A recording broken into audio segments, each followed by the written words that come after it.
Community Led Action Research Program at the Clearfork Community Institute.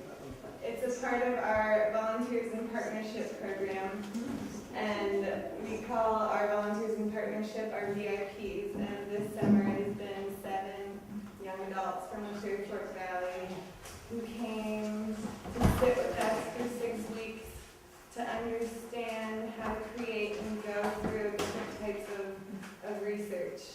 In this case, what we're calling community-led action research. And what's going on in this building is something which is really distinct. People have been doing action research for a really long time, but even when it's participatory, usually that's somebody else coming in and telling people what to do. And there may be a lot of sort of communication and back and forth in determining how that goes, but it's still generally guided by an outside force. And what we're trying to do here is really give that process over to the community and to give it over to community members and let that be a tool, let that be a mechanism for them creating change and creating prosperity in their own community. Is that anything? That's huge. Yeah.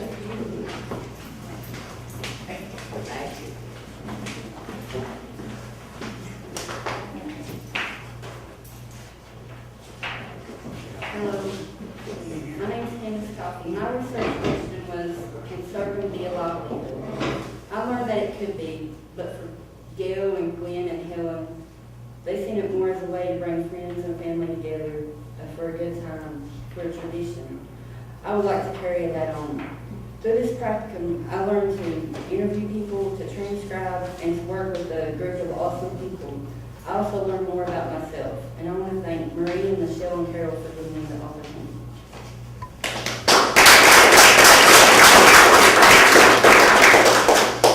My name is Lambdin. My research question was why do local vendors not sell their homemade products online? From this week's program, I feel like I've gotten to know my group better and I've enjoyed seeing their strengths and improvements. I believe this research program and our community involvement will benefit the participants and CCI in many ways.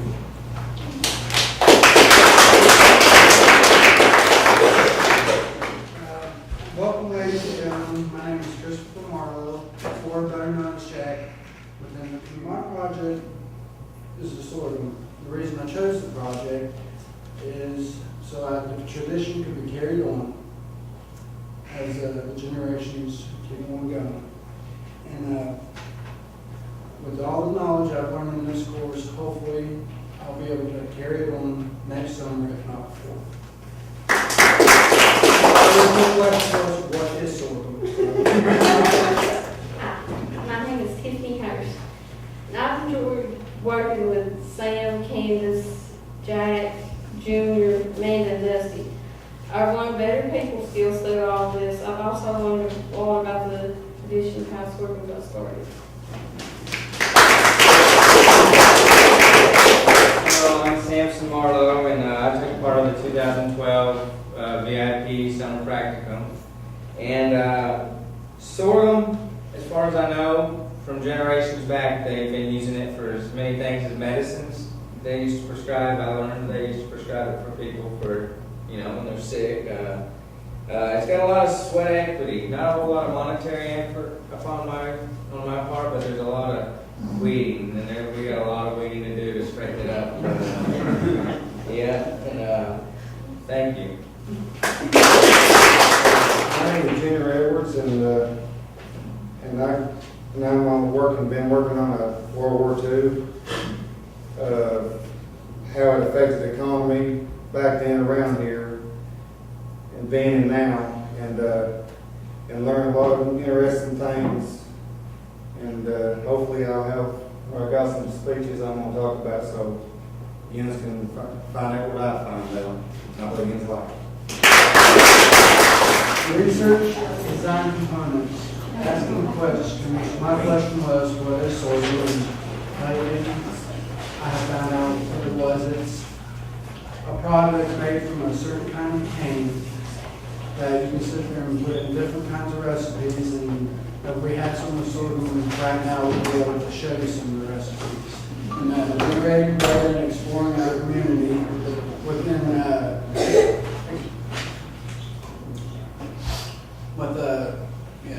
generating the data, explored the community and found that hopefully this project will continue on. Analyzing and presenting data, which we've been doing, and right now we're presenting it the best as we can. And from research to action, we researched it for the past 6 weeks and presenting it. It's what we call the action learning cycle, which you learn, you plan, you act, and reflect. And reflect is probably the one I find most scoping, because at the end of the day I sit down and look back on what happened and put it in some kind of sense and order.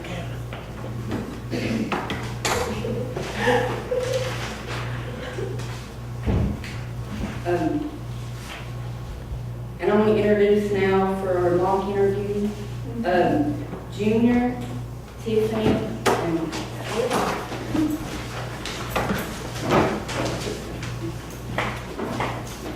This is quickly an example of some of the ways that we've been generating and collecting data that the V.I.Ps have been working really hard on doing, which is doing digital media, video and camera and audio recording.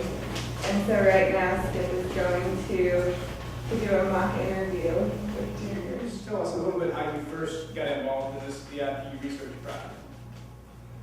Well, Marie Sorello had called me up and asked me if I would participate in a research program. And I thought it would be interesting to take part in because it's something I always want to learn about, to have something to do with the inside of the community, to find out how it was then, so I'd have a better understanding of what it is now. Right. When you first started way back 6 weeks ago, what was the first project that you had in mind? What were you hoping to learn about? Trying to find a different alternative to our coal and logging industry because our resources for coal and stuff is dwindling, and try to figure out, maybe come up with a different alternatives for not just that. So because when it's gone, what are people going to do, and what could I do to come up with different things to lay on the table for people to have to do when it's all gone. So a better alternative to it. I kept hitting dead ends because nobody wanted to help, nobody wanted to talk to me about us around where up around the coal place. And so Dusty Metzler was talking about World War II, and I always wanted to learn a lot about that, back to World War II and World War I. And I figured that would be a lot better project than mine. Maybe we would hit some dead ends. Right. Well, he's not here to sort of be able to speak about some of the details, but just maybe share with everybody what's like one thing you remember about the interviews and what you learned from talking to people about the economy of World War II or the situation here around them. Well, I found out they used our coal to make or take and dig out the mountains and take to Oak Ridge to work on their uranium projects. So for the effort for the war, in case they ever needed it. Well, they was working for who got the first arm race. Who was going to be the one with the bigger bomb. And they was used, well, they gave a lot of people around here jobs to dig out the coal, so it kind of helped and it didn't help. You talked a lot about this week about some of the personal sort of gains that you got out of this process and things that influenced you individually as a person. Maybe share that with folks, what you got out of this engagement. Well, it gave me a better way of working inside of a group dynamic, because I've always been the lonelier, the bashful person, the shy person, never got along with groups. And to have a 6 week experience working within the group and interviewing people has got me better at the thing that I was getting ready to do in the future, which it would involve working inside with groups and around a lot of people. So it kind of helped in that situation that I know I can work within a group dynamic and not be as bachelor's. Amanda's goal was to understand the local and internet markets for selling homemade products. Her research question was, why do local vendors not sell their homemade products online? However, she realized that her question was not applicable as the majority of vendors did not sell online. Out of the 10 vendors she was referred to, only 2 of them had made any effort to sell online. Many vendors believe that starting an online business is complicated and expensive. Besides selling your products, the internet will benefit your business in numerous ways. Training, choosing labels, customer communications, learning how to better ways to make your products, purchasing supplies, feedback, advertising, and the unlimited reach of potential customers. The only disadvantage of selling online is the area's limited internet options. Yeah, this here is a slide of many of the parts of the process in the manufacturing of sorghum. At first, right here in the middle, we have us all planting. That was me, Candace, a lot of us. We have one there, Carol, she's facing the other way. There's a couple of us. We've got me with a bucket of seeds, and then my brother is down there in the corner, taking part in the interview process. He did some audio work. And the bottom one is just, I think that's the past festival. But what it's showing, right, is how you Yeah, move. how this work benefits your community. How is this going to make our community a better place to live? We feel like this is community-led research in the Valley. There's nobody else hardly in the world doing something like this. This is a breakthrough project from what I've heard. So to be able to take part in it is a great honor. And looking ahead, yeah, I would love to find somebody to do it. I'd like to reach out and find another person. If we all reached out and somehow could get the funding and get each of us find one person to start next year. We decided that we were going to give our young people certificates, graduations, and worked hard. We didn't give them the answers. So I'm really, really honored and proud to say that we have an outstanding group of young people who are always going to be part of this community. Whatever they've done here for the past 6 weeks is going to impact the community. We haven't lived the future, so we can't predict the future. But what we can say is that I feel, and as you've heard them say, they're much better equipped to handle our future. So this one is Junior Edwards, Volunteer in Partnership, Community-Led Action Research Certificate. Let's give it a study.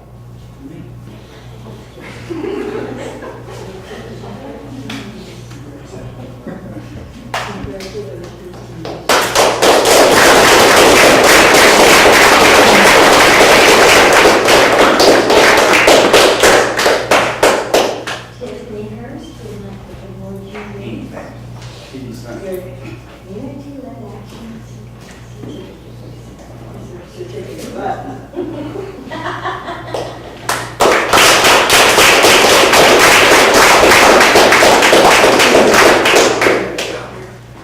Samson Marlow, if you'd like to step forward, please, and get your Community-Led Action Research Certificate.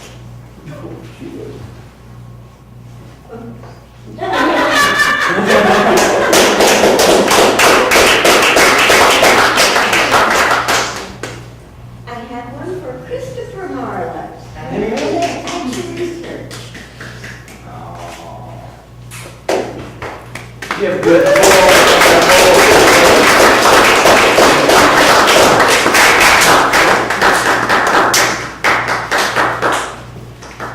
Amanda Landon, I have a Community-Led Action Research Certificate.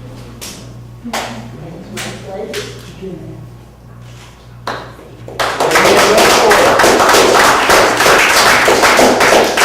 have a Community-Led Action Research Certificate for Candace Coffey.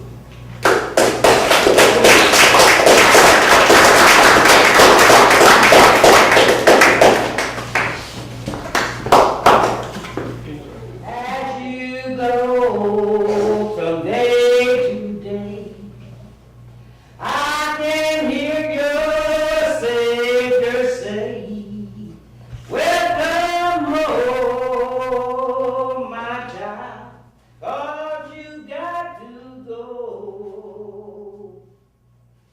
Put your class